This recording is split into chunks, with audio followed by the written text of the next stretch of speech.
자, 여러분 반갑습니다.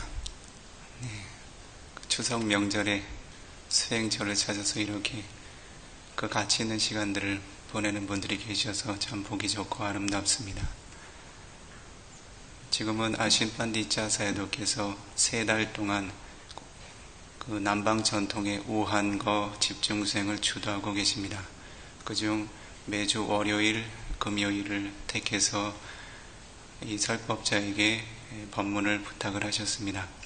오늘은 특별히 추석을 맞이해서 이 수행처를 찾은 수행자들에게 법을 설해 줄 것을 부탁받았습니다. 그래서 오늘은 여러분들께 이 설법자가 추석 명절을 맞이해서 여러분들에게 도움이 될 만한 가치 있는 법을 함께 나누고 공유하도록 하겠습니다.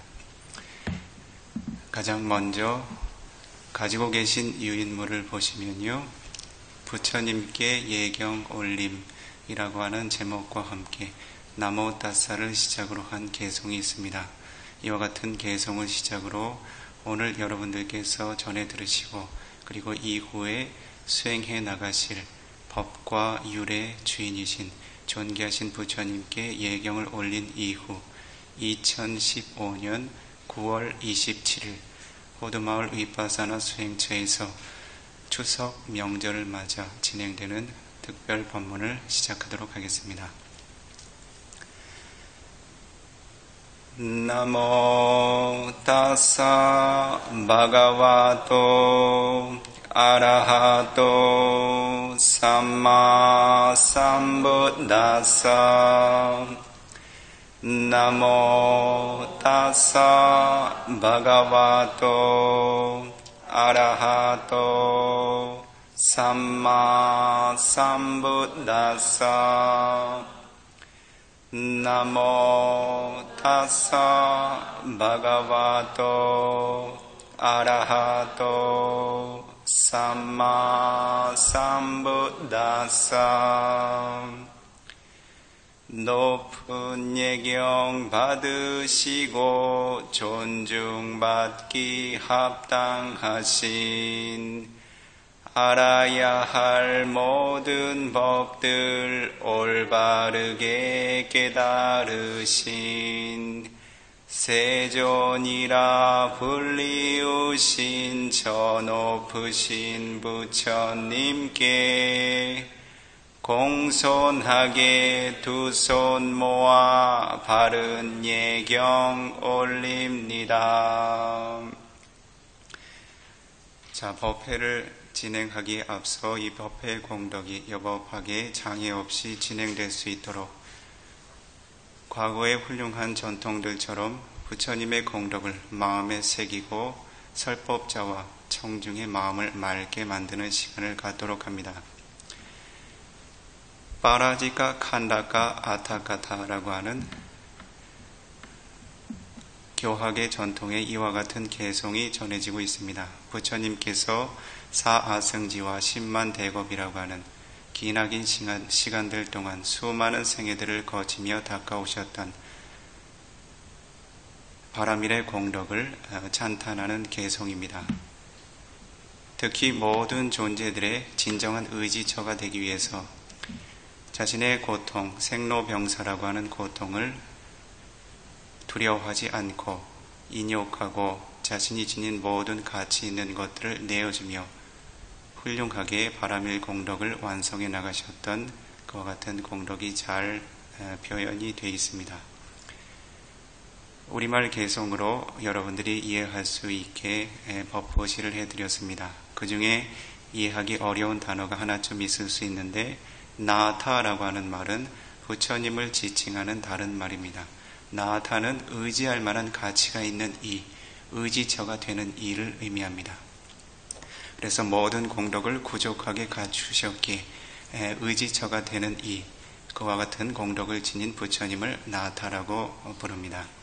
이 개송을 여러분들께서 함께 독송하시면서 부처님의 공덕을 마음에 새기며 마음을 맑게 만들고 잘 고요하게 정화해 보시기 바랍니다. 이 개송을 한 번쯤 전해 들으신 경험이 있으신 분들은 함께 따라서 독송하셔도 괜찮습니다.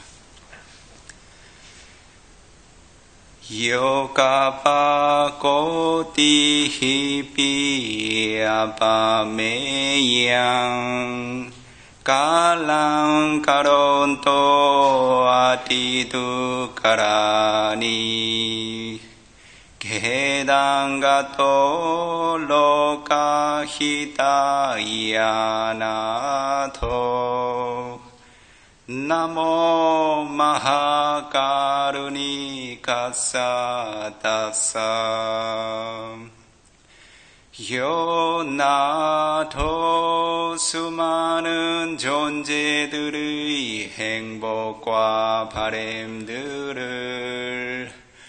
구족히 채워주실 공덕을 지니신 분 나타라 불리우신 존귀한 열애께선 까박고띠히비 헤아려 셀 수 없고 길이를 알 수 없는 깔랑 네 개의 아승직업 10만 개 우주라는 가늠해 알 수 없는 기나긴 세월 동안 로카히타야 이 세간 존재들의 행복과 번영 위해 아띠두가라니 당신의 모든 재물 당신의 몸의 일부 당신의 귀한 목숨 당신의 아들 딸들 당신의 반려자란 소중한 5가지 버리고 내놓으신 위대한 보시행들 까론또 부다를 이루리라 노력해 닦으셨네 개당 원하는 이에게는 팔다리 내어주고 눈알도 내어주고 목숨도 내주시며 당신의 몸과 마음 지극한 고통들로 갓도 수많은 생애 동안 거듭해 도달했네 마하카루니카사 세간의 모든 존재 부만의 자식처럼 연민히 여기시어 대자비 지니신 분 다사나다사 수많은 존재들의 행복과 바램들을 구족히 채워주실 공덕을 지니신 분 나타라 불리우신 존귀한 저세존께 나모 지극히 공손하게 교만을 내려놓고 예경을 올리는 일 위없는 공덕이여 아투바와뚜 언제나 이제자의 마음에 생기소서 사두 사두 사두. 자, 법문을 편안하게 전해 들을 수 있는 편안한 자세로 앉으십시오.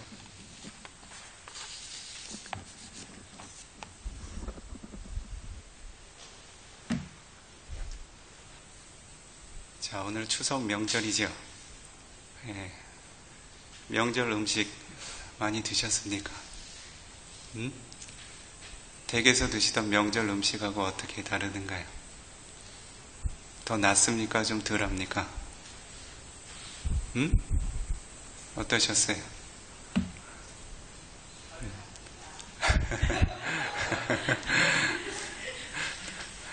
더 하다고요?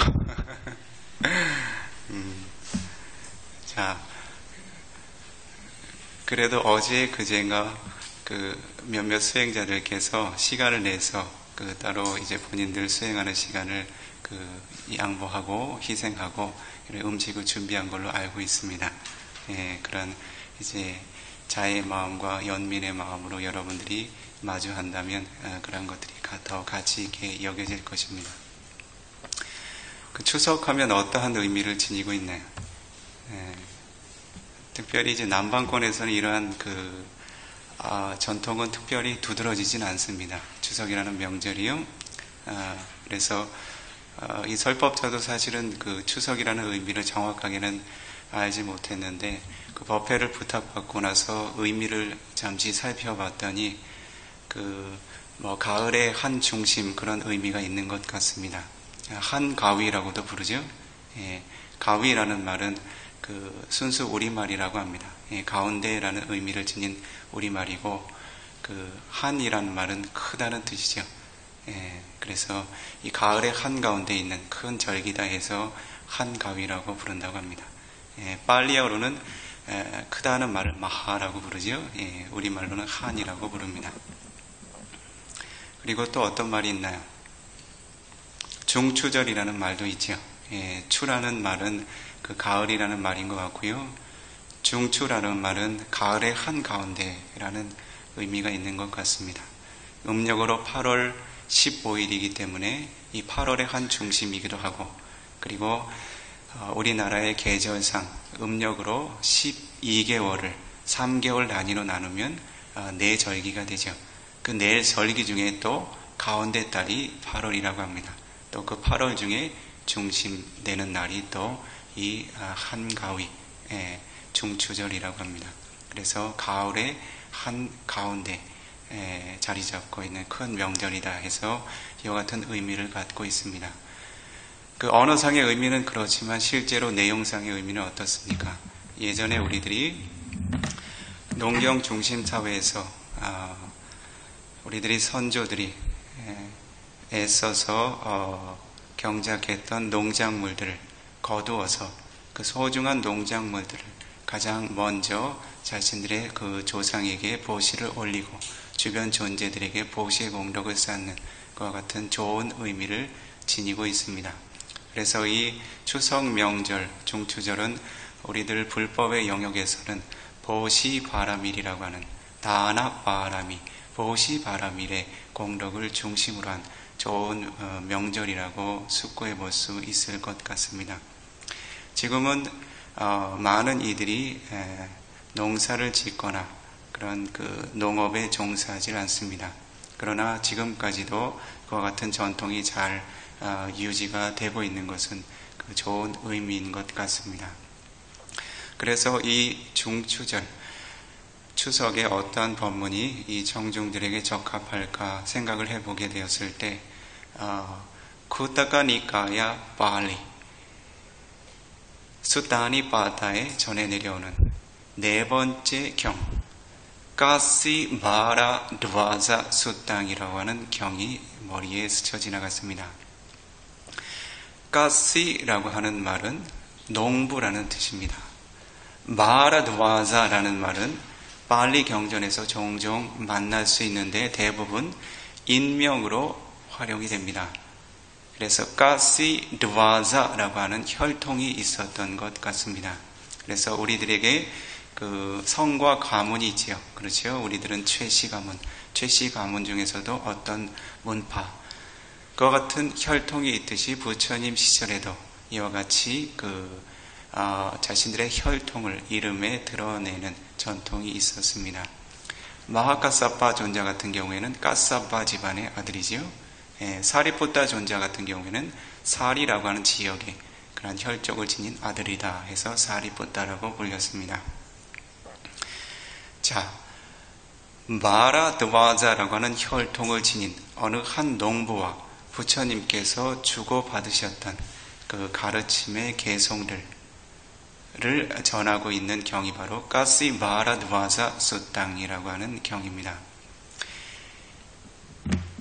여러분들이 모두 다 농사를 짓고 농업에 종사하시는 분들은 아니지만 비유적으로 생각해 보면 여러분들은 모두 여러분들의 삶을 풍요롭게 가꾸고자 노력하는 농부들이시죠. 그렇죠? 모두 농사에 종사하지는 않지만, 농사를 짓지는 않지만 우리들의 삶이 풍요로운 가치를 낳도록 모두 각자 위치에서 노력하고 있는 그러한 선한 존재들입니다. 이 비쿠 또한, 이 설법자 또한 세간의 제가의 삶을 살지는 않지만 출가자로서 자신의 삶이 풍요롭게 가치 있게 완성될 수 있도록 노력해가는 한 사람에 불과합니다.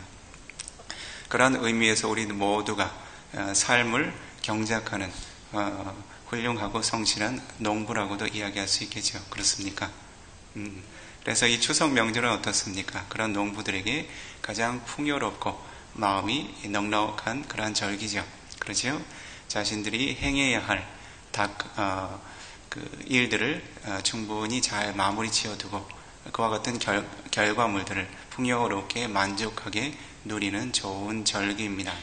그래서 우리들 모두가 오늘 하루는 까시라는 이름을 지니고 우리는 농부이다 라는 그러한 그 마음의 자세로, 특히 담마라고 하는 법을 경작짓는 농부이다 라고 마음에 두시고 이 설법을 들으시면 부처님의 가르침이 모두 여러분들에게 그 전해지는 직접적인 가르침으로서 받아들일 수 있을 것입니다. 이 경은 가장 먼저 이와 같은 내용으로 결집되어 전해 내려옵니다. 에왕 메수땅 에강 사마양 바가와 마가데수 위하라티 다키나기리 사밍 에카날라양 브라마나가메. 에왕 메수땅, 저 아난다 존자는, 아난 존자는 이와 같이 들었습니다.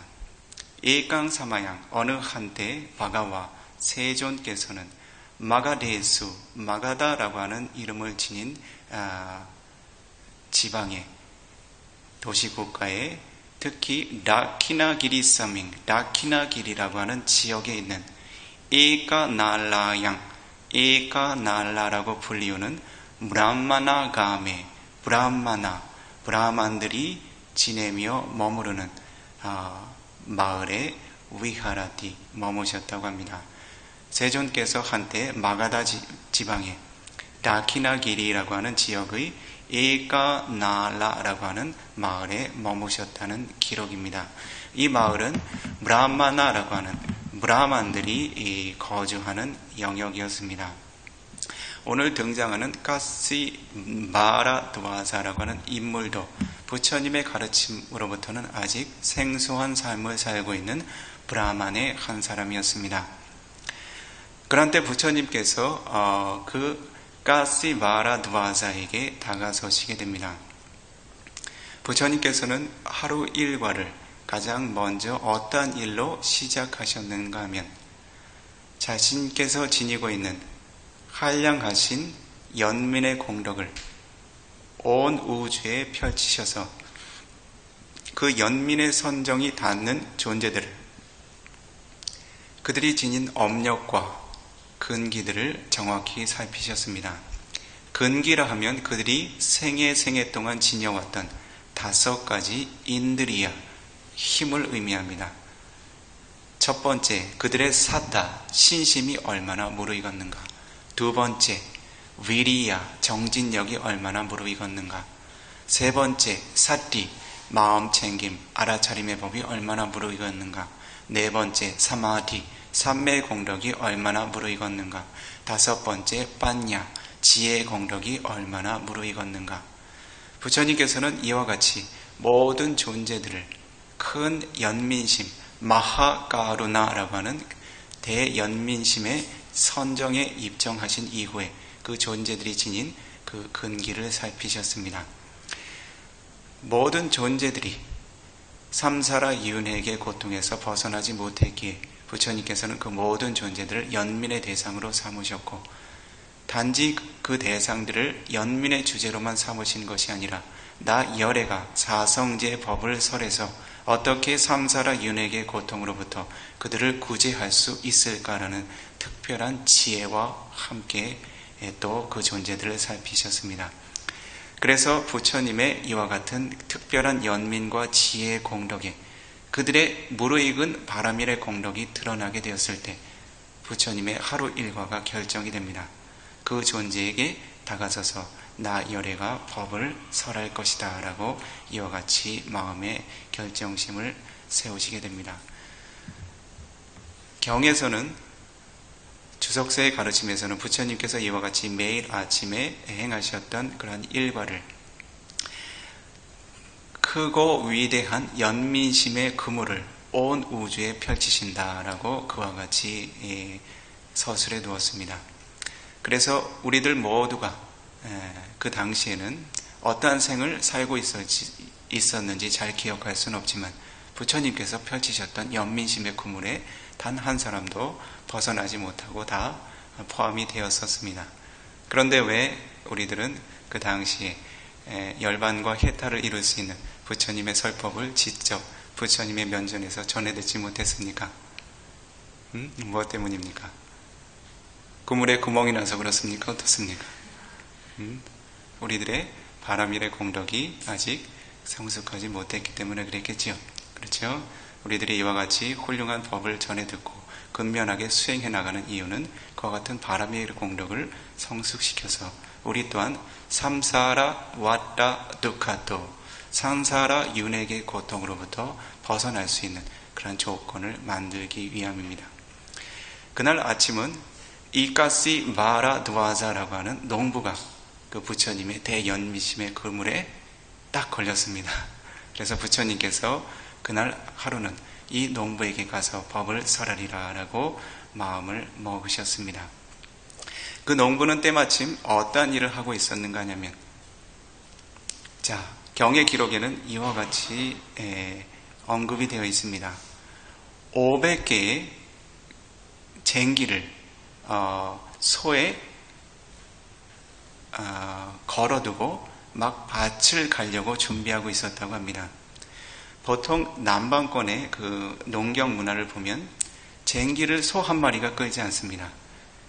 우리나라는 어땠는지 모르겠어요. 과거에 황소 한 마리가 이제 밭을 가는 모습을 이제 본 것 같기도 하고요.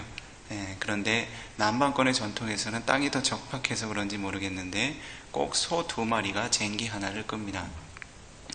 그래서 직접 언급되어 있지는 않지만 쟁기를 500개 걸었다는 것은 어떻습니까? 소를 1000마리를 밭을 갈기 위해서 준비를 시켜두었다는 것이죠. 그렇죠. 그래서 브라만들 중에서도 상당히 그 부유하고 그 계급이 조금 이렇게 지위가 높은 브라만이 아니었나 그런 생각이 듭니다.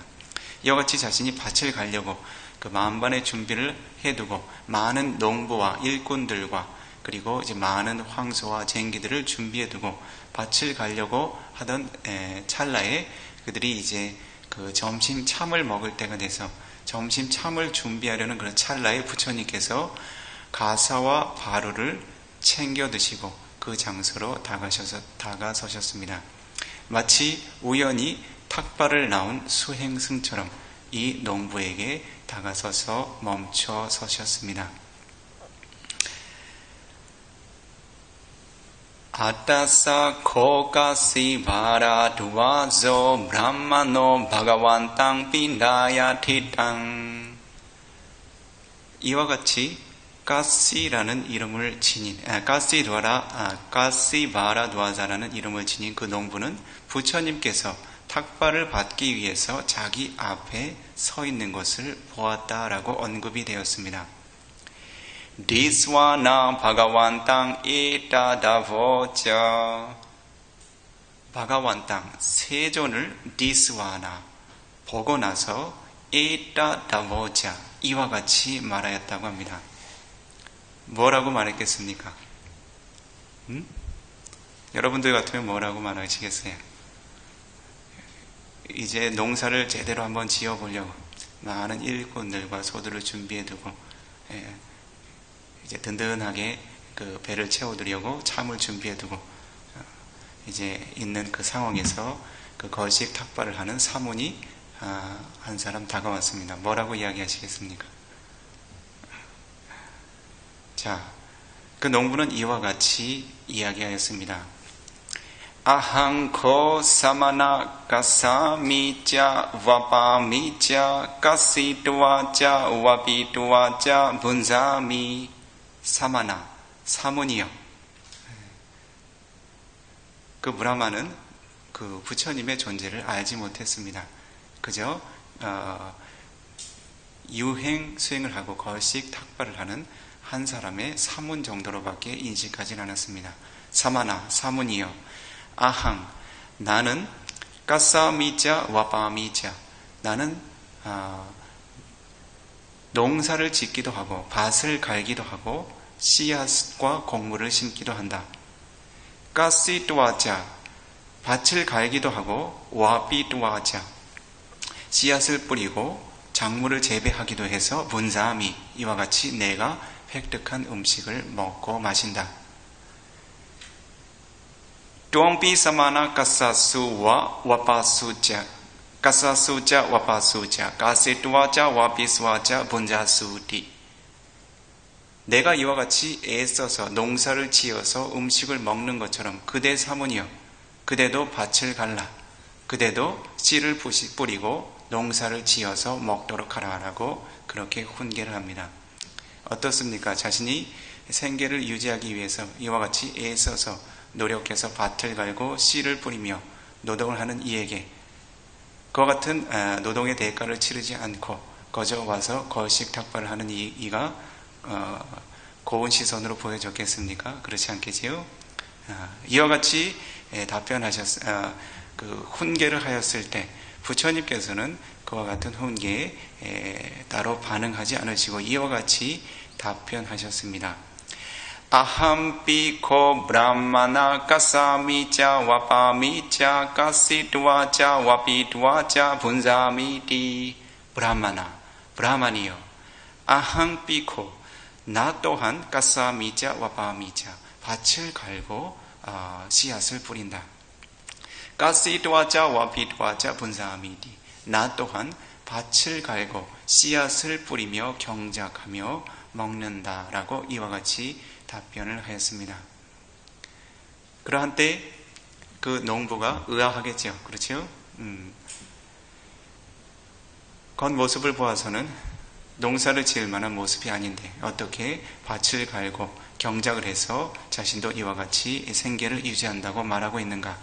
다시 불만스러워서 이와 같이 이야기를 합니다. 그대는 유가라고 불리는 굴레도 없고 굴레라는 말 아시나요? 이 설법자도 그 정확한 용어를 잘 모르겠습니다.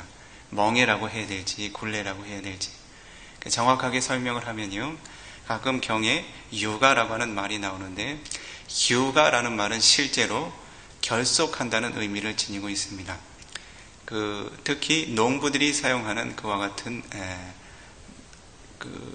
도구들 중에 유가는 무엇을 의미하는가 하냐면 소 2마리를 결속하는 막대를 의미합니다. 그래서 소 2마리가 나란히 결속될 수 있도록 그 가로에 가로로 막대를 하나 걸쳐두고 그리고 거기에 4개의 구멍을 둡니다. 그래서 그 빗장처럼 4개의 구멍에 또 작은 막대를 꽂습니다. 그래서 소의 어깨 폭만큼 이렇게 빗장을 걸어서 소의 어깨 한쪽에 견착시키고 다른 한쪽도 소의 어깨 폭에 맞는 빗장을 대서 소의 어깨에 견착을 시키면 소 2마리가 잘 결속이 됩니다. 그것을 유가라고 부릅니다. 그래서 농부들이 농사를 짓고자 하면 소를 부려야 하고 이와 같은 도구들도 반드시 소지를 해야 합니다. 그런데 부처님께서는 이와 같은 도구도 지니지 않으셨죠. 오로지 가사와 바로만 소지를 하셨습니다.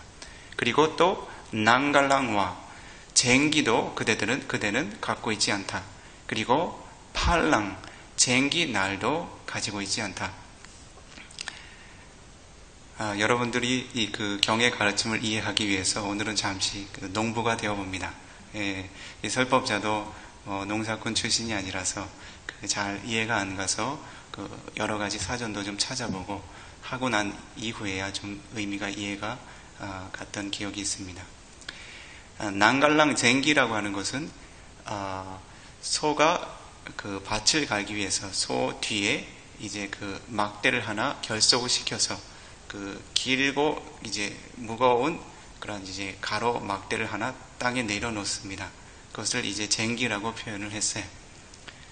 그것이 이제 땅을 고르게 하거나 이제 그 파헤치는 기능을 하지요. 그리고 팔랑이라고 하는 쟁기날은 그와 같은 크고 이제 육중한 가로막대에 이빨을 다는 겁니다. 쇠로 된 이빨을 하나, 둘, 셋, 넷. 그래서 그 쟁기날을 달지 않으면 그것은 땅을 고르는 데 사용합니다. 평평하게 고르는 데 사용하고, 쟁기날을 달게 되면 어떻게 될까요? 땅을 긁어서 파헤치는 데 사용을 하겠지요. 이와 같이 농사를 지었던 모습이 기록이 되어 있습니다.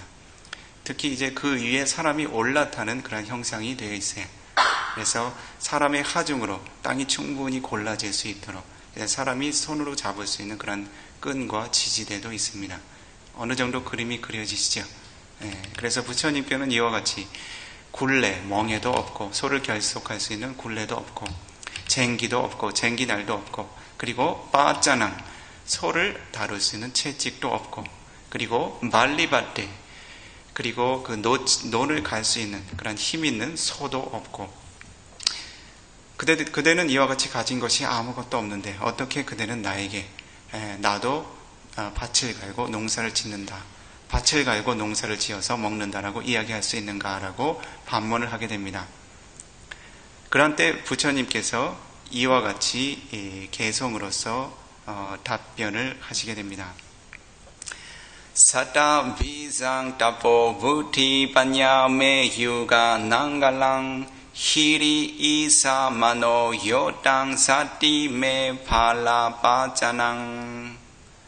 자, 부처님께서 어떻게 농사를 지으시는가, 또 부처님의 아들 딸들은 어떻게 우리의 삶을 농사 지어 가야 하는가, 부처님께서 비유로서 개송을 지어 그 농부에게 이야기하셨습니다. 사다 비상, 비자라고 하는 것은 씨앗을 의미합니다. 나 열에는 사다, 신심이라고 하는 씨앗을 뿌린다라고 설하셨습니다. 이 법을 수행하는 이들에게 가장 먼저 그들의 법의 이익을 위해서는 바로 사다라고 하는 신심의 씨앗을 뿌려야 합니다. 이 신심이라고 하는 것은 다른 종교의 가르침에서 이야기하는 맹목적인 신앙을 의미하지 않습니다. 이것은 가르침에 대한 확신을 의미합니다. 그래서 여러분들이 이 법을 전해 듣고 그 법에 대해서 바른 신념과 확신을 갖게 되었을 때 여러분들의 삶은 이 법을 통해서 개선되어지기 시작합니다. 즉 여러분들의 삶이 잘 농사 지어지기 시작한다는 거죠. 경작되기 시작한다는 것입니다. 이와 같은 신심과 신념의 씨앗이 뿌려지지 않으면 아무 일도 시작할 수가 없습니다. 그래서 여러분들의 스승들께서 이와 같이 시시때때로 부처님께서 설하신 법을 여러분들께서 이해할 수 있는 언어로 설하고, 그리고 여러분들께서 수행해 나가는 그러한 과정들을 함께 소통을 하고 여러분들의 삶의 문제를 함께 소통하고 나누는 이유는 여러분들에게 여러분들의 삶의 문제들을 이 법이라고 하는 가치가 어떻게 기능할 수 있는지에 대한 신념과 확신을 심어주기 위함입니다. 그렇기 때문에 여러분들은 이와 같이 그 고귀한 법의 가치들을 그 몸과 마음의 활력을 쏟아서 시작해 경작해 나갈 수 있는 것입니다. 그래서 모든 부처님과 혈통을 함께한 모든 부다들, 아라한 성인들, 그리고 지금 이 시대의 모든 부처님의 아들, 딸들은 어떻습니까? 바로 사다라고 하는 신심의 씨앗을 뿌려야 하는 것을 잘 기억해 두시기 바랍니다. 그리고 따뽀 무티, 따뽀라고 하는 것은 감관을 잘 통제하는 공덕을 의미합니다. 우티라고 하는 것은 경작물을 잘 자라게 할 수 있는 단비를 의미합니다. 그래서 나 열에는 감관을 잘 통제함으로써 비를 뿌린다라고 이와 같이 비유를 들어서 설명하셨습니다. 이 감관의 통제는 무엇을 의미합니까? 차드와라라고 불리우는 육문의 기반을 의미합니다. 그래서 눈이라고 하는 감관, 귀라고 하는 감관, 코, 혀, 몸, 그리고 마음이라고 하는 안, 이, 비, 설, 신, 의라고 하는 감관을 잘 단속하는 것을 의미합니다. 어떻게 단속을 합니까? 눈이 외부 세상의 빛과 색을 만날 때, 귀가 소리라고 하는 외부 세상의 법을 만날 때, 코가 냄새를, 혀가 맛을, 몸이 감각을, 마음이 법의 대상을 생각하고 상상할 때, 그러한 때 killesa라고 하는 번뇌가 함께 하지 않도록 여러분들의 육문을 잘 지키는 공덕을 의미합니다. 그래서 여러분들께서 이와 같이 고요한 수행처에 도달하게 되면 어떻습니까? 바깥 세상처럼 여러분들의 감관을 거칠게 두라고 권고받지 않지요. 그렇죠? 여러분들은 잘 보이는 눈을 지니고 있지만 마치 장님처럼 고요한 시선을 유지해야 합니다. 잘 들을 수 있는 귀가 있지만 여기저기 불필요한 것들을 귀 기울이지 않고 마치 귀머거리처럼 고요하게 지낼 수 있어야 합니다. 코도 혀도 여러분들이 꼭 필요한 때에만 적절히 마음을 잘 일깨워서 사용할 수 있어야 하고, 여러분들은 잘 움직일 수 있는 활달한 몸을 지니고 있지만 과거 스승들의 격언처럼 마치 몸을 잘 움직이지 못하는 환자처럼 지내야 한다라는 격언처럼 여러분들은 몸이 움직이는 때마다 몸의 행위가 거칠게 방일되지 않도록 주의 깊게 마음을 기울여야 합니다. 그리고 여러분들의 마음이 바깥 세상처럼 내가 생각하고 상상하고 싶은 것들 마음대로 풀어 헤쳐서 생각하고 상상하는 것이 아니라 여러분들의 마음을 늘 일깨워서 마음이 새로운 불선업과 번뇌들을 생산해내지 않도록 잘 단속해 두어야 합니다. 그래야 여러분들께서 처음 뿌린 씨앗이 어떻게 될까요? 좋은 양분을 섭취할 수 있겠죠. 그렇죠? 때때로 어떠한 일부의 수행자들, 아주 극소수의 수행자들은 이 수행처에 와서도 자신의 삶이 어떻습니까? 바깥 세상의 삶과 크게 다르지 않습니다. 시선이 이리저리 거칠게 방일되고 있고, 그리고 이것저것 불필요한 것들을 지속해서 귀 기울이고 관심 갖고 있고, 그리고 정해진 시간 이외에도 자신의 코와 혀를 즐겁게 하기 위해서 감각적인 즐거움들을 취하고 있고, 그리고 이와 같이 가고 서고 앉고 눕는 자세에서 고요한 수행의 주제들을 유지하지 못하고 이리 안절 저리 안절, 그렇죠? 몸을 이와 같이 거칠게 방일하게 지내면서 마음도 어떻습니까? 몸은 이와 같이 고요한 수행처에 와 있지만 바깥 세상의 대상들로 거칠게 방일되고 과거로 미래로 생각과 상상으로 그렇게 그 마음이 거칠고 혼란스럽게 방일되어 지내는 이들이 있습니다. 지금 이 자리에는 그러신 분들은 없는 것으로 알고 있습니다. 있습니까? 자, 그렇다면 어떻습니까? 여러분들이 처음 지니었던 그런 그 가치 있는 마음들이 싹틀 수 있는 기회를 자꾸 잃게 됩니다. 여러분들은 번뇌를 정화하고 마음을 개선시키고 고요하고 지혜롭게 만들고자 하는 신념을 가지고 이 장소에 도달했지만 여러분들의 삶의 습관이 바깥 세상에서의 삶의 습관과 여전히 똑같다면 어떻겠습니까? 그 신념의 씨앗이 싹트지 못하겠지요. 그렇지요? 여러분들의 행위와 그 몸의 행위와 언어의 행위들, 마음의 행위들은 여전히 거친 영역에 머물게 될 것입니다. 그와 같은 거친 밭을 토대로 여러분들이 뿌려둔 신념, 신심의 씨앗, 나의 그 삶을 개선시키겠다, 나의 마음을 고요하고 지혜롭게 정화하고 개발시키겠다라고 하는 그러한 신념들은 싹될 수 있는 기회를 잃게 되겠지요. 자, 그래서 부처님께서는 이와 같이 나 열에는 감관의 통제라고 하는 그 비를 의지하고 있다라고 그와 같이 설하셨습니다. 다시 이어서 설하시기를 빠냐 메 유가 난갈람. 조금 전에 전해 들으신 것처럼 유가라고 하는 소 두 마리를 결속하는 굴레와 난갈라라고 불리우는 쟁기, 이와 같은 것은 무엇으로 비유하셨는가 하면 바로 빤냐라고 하는 지혜로서 비유하셨습니다. 이 빤냐라고 하는 지혜는 우리들이 잘 살펴볼 필요가 있습니다. 여러분들께서 수행하는 그 법의 체계를 부처님의 가르침의 영역에서 세 가지의 체계로 축약하면 어떠한 체계로 정리가 됩니까? 크게 알고 계시잖아요. 개정해라고 하는 체계죠. 그렇죠? 실라 시카라고 하는 개학의 가르침, 사마디 시카라고 하는 정학의 가르침, 빠냐 시카라고 하는 해학의 가르침. 이와 같은 개정해 사막 중에 지혜 영역에 포함되는 해학의 가르침에는 어떠한 가르침들이 있습니까? 해학의 가르침을 8정도의 8가지 길 중 2가지 정도의 길로 확장해서 숙고해 보면 어떠한 길이 있습니까? 삼마디티라고 하는 정견의 길, 바른 견해와 삼마상카파라고 하는 바른 사유. 그렇지요? 이와 같이 2가지의 길이 바로 지혜를 수행하는 그러한 불법의 체계입니다. 그래서 여기서 빤냐, 지혜라고 하는 것은 바로 여러분들이 바른 견해를 지니는 것이고 바른 사유를 하는 것입니다. 바른 견해도 여러 가지 단계의 견해가 있지만 특히 여기에서는 업에 대한 바른 견해로 이해하시는 것이 좋습니다. 즉 어떠한 것이 선업이고 어떠한 것이 불선업인가, 어떠한 것이 가치 있는 행위고 어떠한 것이 가치 없는 불이익이 있는 행위인가, 그리고 어떠한 것이 선업의 과보 결과이고 어떠한 것이 불선업의 과보 결과인가를 분명하게 구분해서 알 수 있는 지혜를 의미합니다. 삼마상카파라고 하는 정사유의 영역은 바로 가치 있는 대상으로 마음을 기울여서 사유할 수 있는 힘을 의미하지요.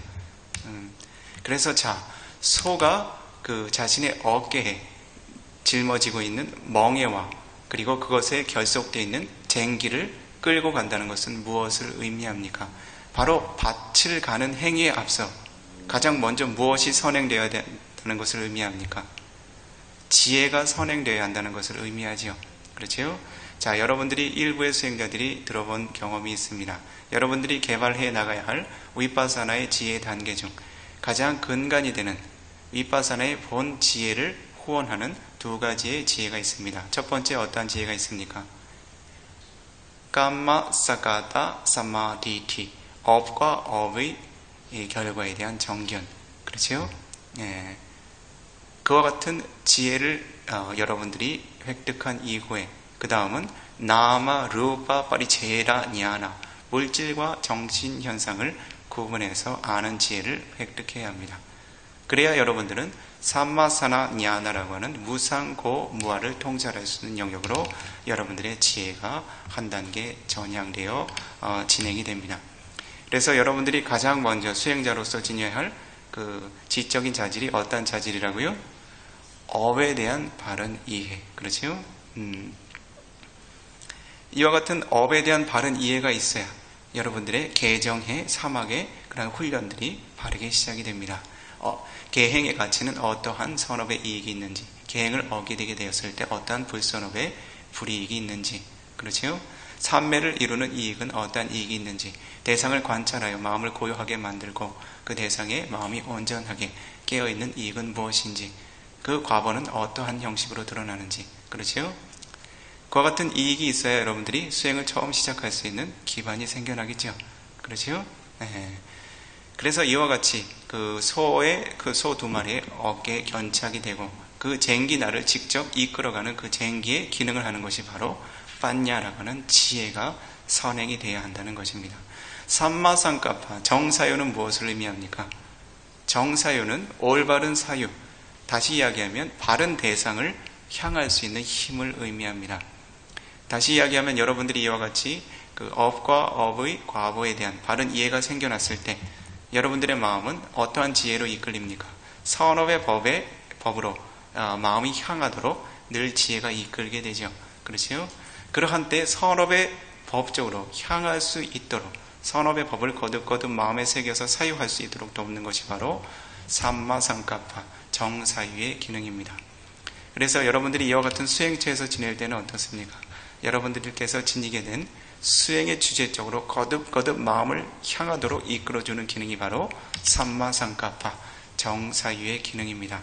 때때로는 여러분들이 다나라고 하는 보시의 공덕적으로도 마음이 기울고, 실라라고 하는 계행의 공덕적으로도 마음이 기울고, 마와나라고 하는 수행의 공덕적으로도 마음이 기웁니다. 이와 같이 마음을 향하도록 만드는 것이 바로 삼마상카파, 정사유의 기능입니다. 이와 같은 지혜의 기능이 앞장서야 어떻습니까? 여러분들의 수행이 처음 시작이 되겠지요. 그렇죠? 그렇기 때문에 여기에서 이야기하는 지혜는 결과로서의 지혜가 아니라 선행되는 지혜라고 이해를 하셔야 됩니다. 그렇죠? 자, 이와 같이 여러분들이 소의 어깨에 견착된 멍에와 그리고 쟁기라고 하는 지혜를 선행해서 이끌고 가게 될 때 한 가지의 그 중간적인 가치를 부처님께서 또 들어서 보이십니다. 힐이 있사. 힐이라는 말은 어떠한 의미입니까? 불선업의 법을 부끄러워할 수 있는 정신적인 힘을 의미합니다. 이것은 여러분들이 지니고 있는 여러 가지 그 긍정적이고 선한 정신적인 성분 중에 한 가지입니다. 이 힐이라고 하는 기능은 무슨 역할을 하는가 하냐면 이사라는 역할을 한다고 합니다. 이사는 뭐라고 설명을 해야 될까요? 쐐기를 의미합니다. 이전에는 그 나무를 결속할 때 못을 바꿔라 하질 않았습니다. 구멍을 뚫어서 쐐기를 박아서 고정을 시켰지요. 그래서 다시 한번 머릿속에 그림을 그려봅니다. 유가라고 하는 소 2마리를 결속시킨 튼튼한 막대가 있죠. 그렇죠? 그리고 그 소 2마리 사이에 쟁기를 걸어야 합니다. 그렇죠? 그렇다면 T자 형식으로 쟁기와 이 유가, 굴레가 결속되어야 하는 그 지점이 필요하겠죠. 그 지점에 쐐기를 박는 것이 바로 이사라고 이해하시면 됩니다. 그래서 실제로 이 여러분들의 수행의 과정에 빠냐라고 하는 지혜를 잘 결속시키는 것이 바로 이사라고 하는 기능이라고 이해하시면 됩니다. 그것이 바로 힐이라고 하는 부끄러움의 기능이라고 합니다. 자, 힐이라고 하는 그 정신적인 현상은 어떠한 기능을 합니까? 이것은 힐이 오타빠라고 하는 그런 쌍을 이룬 마음의 성분을 함께 표현할 때가 많습니다. 힐이는 불선업의 법에 대해서 부끄러움을 느낄 수 있는 정신적인 힘, 오타빠는 불선업의 법에 대해서 두려움을 느낄 수 있는 정신적인 힘을 의미합니다. 이 두 가지의 힘을 묶어서 일명 로카팔라 담마라고도 부릅니다. 로카는 세상을 의미하고 팔라는 보호하는 기능을 의미합니다. 그래서 이 두 가지는 세상을 보호하는 힘을 지닌 두 가지의 정신적인 가치다라고 이 불법에서 이야기하고 있습니다. 자, 어떻게 이 세간을 보호합니까? 자, 지금 시대에 많은 사람들이 이와 같은 이야기를 합니다. 지금 세상은 참 살기 무섭다. 마음 놓고 살기 어렵다. 라는 말을 들어보셨지요? 그런 말을 한 번쯤 또 본인 스스로가 되뇌었을 수도 있습니다. 그렇지요? 왜 그렇습니까? 존재들이 지닌 도덕성의 가치가 점점 기준이 무너지고 있기 때문에 그렇지요. 그렇지요? 언제 어느 곳에서 내가 그 큰 불이익과 그와 같은 사고나 손실을 당할지 모르는 세상입니다. 왜 그렇습니까? 존재들이 지닌 도덕성의 가치에 대해서 그와 같은 도덕성이 무너지는 것에 대해서 어떻게 무너집니까? 다른 이들의 생명을 살육하고 살생하는 것에 대해서, 다른 이의 소유를 부정하게 취하는 것에 대해서, 다른 이들의 성을 부정하게 탐닉하는 것에 대해서, 거짓말을 하고 술과 마약에 탐닉해 지니는 것에 대해서 부끄러움을 누릴 수 있는 정신적인 힘이 증장되었기 때문입니까? 약해졌기 때문입니까? 그리고 그러한 같은 행위를 하게 될 때 내가 지닌 인간적인 가치가 실추될 것이고 나는 다른 이들로부터 비난받게 될 것이고 처벌받게 될 것이다 라고 하는 정신적인 두려움이 강해졌기 때문입니까? 약해졌기 때문입니까?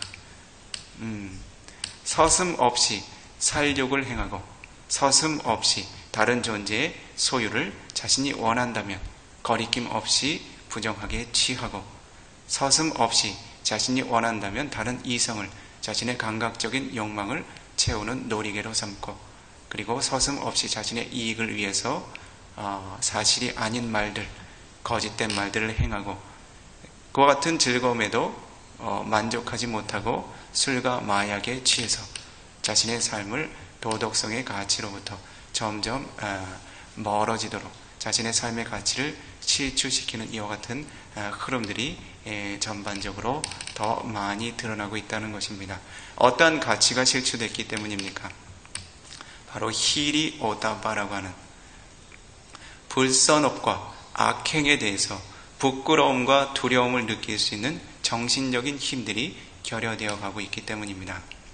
어떠한 존재든지 자신의 번뇌를 완전히 소멸시키지 못했다면 그 존재는 어떠한 종류의 불선업을 낳을 수 있는 가능성은 있습니다. 마음으로건 입의 언어로건 몸의 행위로건 여러분들 모두에게도 그러한 가능성이 있습니다. 그러나 그것이 실제로 그릇된 언어로 몸의 행위로 전이되지 않는 것은 무엇 때문입니까? 그와 같은 불선한 행위들을 저지시켜주는, 제지해주는 마음의 힘이 있기 때문에 그렇습니다. 내가 이와 같은 행을 한다면 나의 삶의 가치가 실추될 것이다. 나의 그 삶의 가치관이 매우 큰 부끄러움을 갖게 될 것이고 두려움을 갖게 될 것이다 라고 주저할 수 있는 힘. 그래서 부처님께서 어떻게 법구경의 가르침에서 설하셨습니까? 선업의 일에는 주저하지 말고 재빨리 움직여라. 불선업의 법에 대해서는 늘 멈칫하고 주저해야 한다. 무엇을 의미합니까? 불선업의 법을 자신이 탐닉해서 쫓지 않을 수 있는 정신적인 제어력이 필요하다는 거지요. 그것이 바로 히리 오다바라고 하는 정신적인 힘들입니다. 그래서 여러분들의 내면에는 이와 같이 불선업으로 치달을 수 있는 에너지도 잠재되어 있고 그것을 제어할 수 있는 정신적인 힘들 또한 잠재되어 있습니다. 어느 것들을 더 지배적으로 의지해서 개발하느냐에 따라서 한 존재의 도덕성의 가치 기준이 달라집니다. 그래서 다시 이야기하면 어떻게 이야기해야 하겠습니까? 전적으로 비난받아야 할 존재는 이 세간에 존재하지 않는다는 것입니다. 자신의 도덕성의 가치가 실추되었다 하더라도 그들의 내면에는 그와 같은 도덕성의 가치를 회복할 수 있는 정신적인 힘들이 있다는 것이죠. 그와 같은 힘들을 개발할 수 있는 조건을 만나지 못한 그와 같은 자신의 업의 흐름들 때문에 그들이 음성적인 자신의 본성을 따르게 되었다는 것입니다. 그러니 그러한 이들을 그 적의와 원한의 대상으로 삼아야 하겠습니까? 아니면 자신의 정신적인 한계를 극복하지 못한 연민의 대상으로 삼아야 하겠습니까? 연민의 대상으로 삼아야겠지요?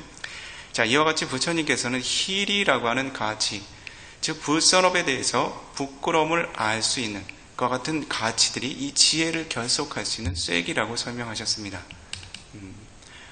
이 비쿠가 이 경의 외적인 내용을 보고서 불자들에게 오늘 그 수행자들에게 설하면 좋겠다라고 생각을 했는데 사실 내용을 보니까 또 그렇게 쉽지가 않습니다. 곰곰하게 생각해 보도록 합니다. 왜 히리라고 하는 불선업의 가치에 대해서 부끄러움을 아는 기능이 지혜를 결속시키는가? 이것은 바로 업에 대한 바른 이해, 즉 자신이 불선업에 대한 바른 이해를 가질 수 있는 정신적인 힘이 기반이 돼야 그것이 지혜로서 발현될 수 있다는 것입니다. 그래서 여러분들이 어떻습니까? 여러분들은 매우 고귀한 마음의 가치를 지니고 있습니다. 바깥의 존재들처럼 그렇게 거친 마음의 그 거친 성향의 마음을 지닌 존재들이 아닙니다. 여러분들은 어떻습니까? 때때로 수행을 면담하거나 혹은 여러분들이 스스로 자신의 수행을 되돌아보게 될 때 어떤가요? 여러분들은 마음이 잠깐 방해되어서 잠시 불선한 생각을 떠올린 것만으로도 여러분들은 큰 마음의 경각심을 갖게 됩니다. 내가 사띠를 놓쳤구나. 내 마음에 불선업이 생겨났구나. 그렇죠? 그런 마음이 다시 여러분들의 마음을 어느 쪽으로 이끕니까? 사띠를 놓치지 말아야 되겠다. 깨어 있어야 되겠다. 알아차려야 되겠다. 마음 챙겨야 되겠다. 다음에는 이와 같은 불선업이 흐르지 않도록 잘 깨어서 머무르겠다라고 여러분들의 마음을 다시 올바른 궤도에 올려놓게 되죠. 그렇죠? 이와 같이 한 존재가 자신의 마음의 흐름을 바르게 자각하고 그것이 가치 없는 영역으로 흐르게 될 때 그것을 경각심을 갖고 부끄러워할 수 있는 정신적인 힘이 있게 될 때 바로 자신의 업을 바른 방향으로 이끌어줄 수 있는 지혜가 함께한다는 것입니다. 그렇기 때문에 이와 같은 힐이라고 하는 불선업과 가치 없는 법에 대해서 경각심을 갖고 부끄러움을 느낄 수 있는 정신적인 힘이 또한 여러분들의 지혜를 결속시킬 수 있는 조건이 된다는 것을 이해하셔야 합니다. 그래서 부처님께서 웨다나라고 하는 느낌의 법을 설하실 때 도마나사라고 하는 법은 대부분 불선업의 조건이 됩니다. 도마나사라고 하는 것은 마음의 괴로운 느낌을 의미합니다. 이런 것들은 대부분 몸과 마음의 불만족과 함께 생겨나는 느낌입니다. 그런데 부처님께서 어느 한 경에 사가천왕에게 이와 같은 법을 설하신 적이 있습니다. 대화남인라 천인들의 왕인 사가천왕이여, 이 세간에 단 하나 의지할 만한 가치가 있는 도마나사, 괴로운 느낌이 있다. 그것이 어떠한 것일 것 같습니까? 자신이 선업의 법을 완성하지 못한 것에 대해서 느끼는 마음의 불만족은 의지해도 좋다라고 설하셨습니다. 그래서 여러분들이 어떻습니까? 때때로 내 수행이 잘 되지 않는다, 내가 방일이 많다 할 때 여러분들의 마음이 어떻습니까? 기쁘지 않고 언짢지요? 그렇지요? 그러한 것들은 여러분들이 적절히 활용할 필요가 있습니다. 그렇게 마음이 자극받지 않으면 어떻습니까? 오케이, 괜찮아. 이렇게 지내도 아무렇지도 않아. 그렇게 된다면 어떻겠습니까? 여러분들에게 방일이 더 많이 생겨나고 수행의 주제로부터 멀어지는 마음들이 더 팽배해지겠죠. 그와 같은 경각심, 마음의 긴장감들은 여러분들이 적절히 활용할 필요가 있습니다. 그러나 그와 같은 긴장이 꿋꿋차라고 하는 후회라고 하는 불선업으로 전이되면 좋지 않습니다. 그래서 나를 자책하고 뭐라고 하나요? 나의 그 가치에 대해서 실망하고 자책하고 마음을 지치게 하는 쪽으로 가는 것은 또 좋지 않습니다. 그래서 이와 같이 여러분들이 힐이라고 하는 여러분들의 크고 작은 불선업의 흐름에 대해서 경각심을 지닐 수 있는 힘들이 바로 여러분들의 수행과 지혜를 이끌어줄 수 있는 그와 같은 중요한 한 가지의 결속력이라는 것을 다시 한번 이해해 두시기 바랍니다. 자, 오늘은 설법 시간이 다 됐죠? 그렇지요? 예. 사실은 오늘 이 법문을 다 마무리를 지으려고 했는데 능력이 그렇게 되질 않습니다. 그래서 다행히 내일이 월요일인가요? 내일 월요일 날은 지난 시간들에 이어서 설법하던 라홀라 소땅이라고 하는 경을 설하는 날인데요. 내일은 오늘 추석 연휴가 지속이 되니까 내일 이어서 가시 마라 누아사 소땅이라고 하는 경을 이어서 마무리 짓도록 하겠습니다. 부처님께서 어떻게 훌륭한 농부의 삶을 사셨는지 다시 한번 훌륭한 비유의 가르침을 내일 완성해서 이해해 보도록 합니다. 자, 오늘 여러분들께서 전해 들으신 높은 법은 삼사라 윤회계, 끊임없는 고통의 순환에서 벗어날 수 있도록 이끌어 줄 수 있는 특별한 힘을 지닌 공덕이 있습니다. 이러한 이 세간에 이와 같이 특별한 이익을 가져다주는 법을 전해 듣는 이들의 개체수가 많습니까? 그렇지 못한 이들의 개체수가 많습니까?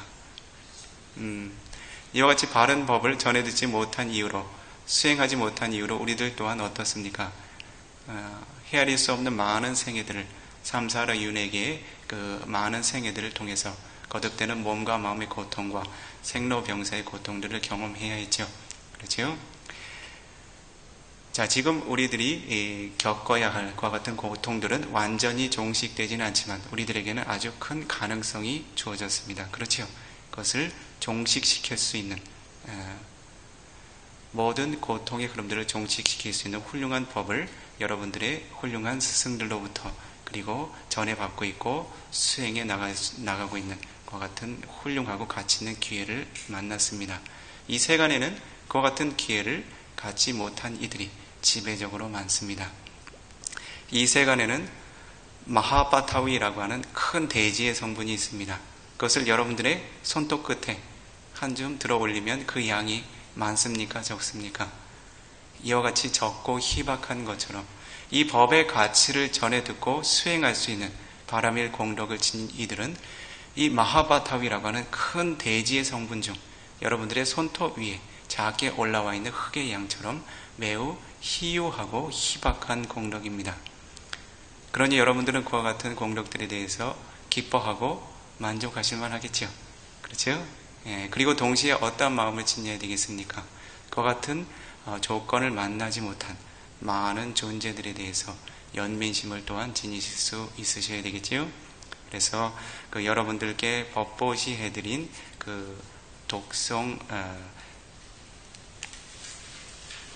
모음집의 마지막을 보면 모든 존재들에게 연민심을 펼치는 가르침의 전통이 있습니다.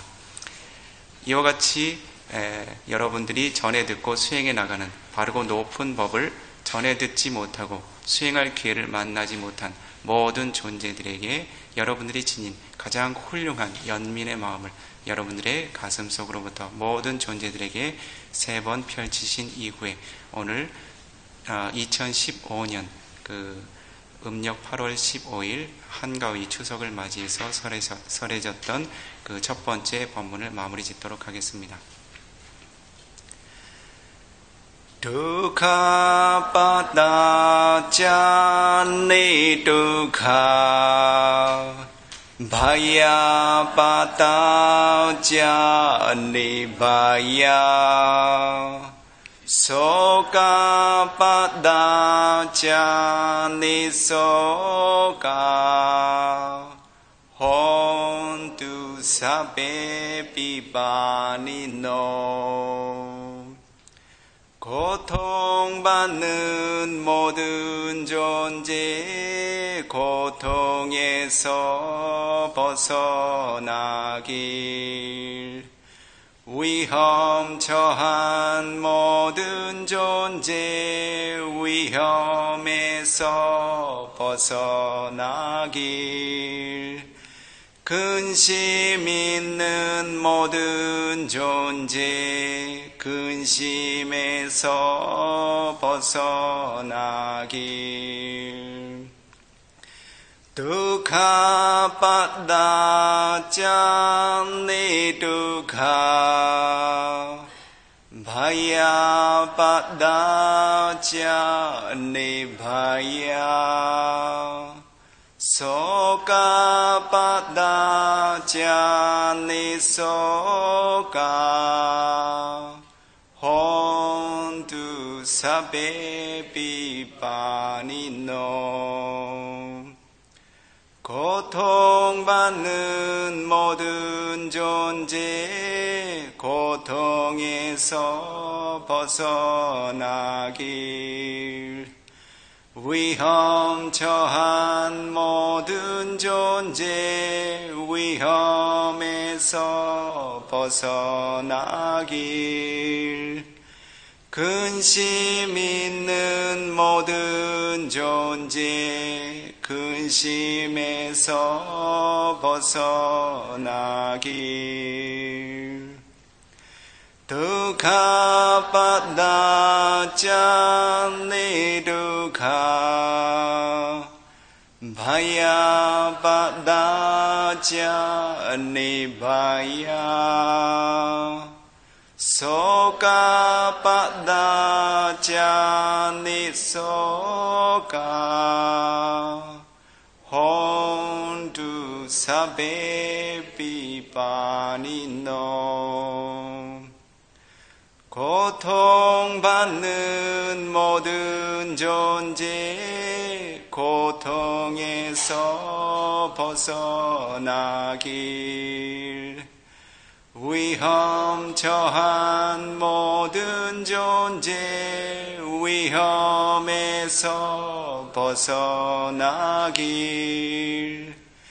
근심 있는 모든 존재 근심에서 벗어나길 사두 사두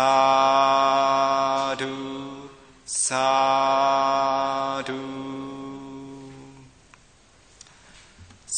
사두 수키 혼투 행복한 존재들 되십시오.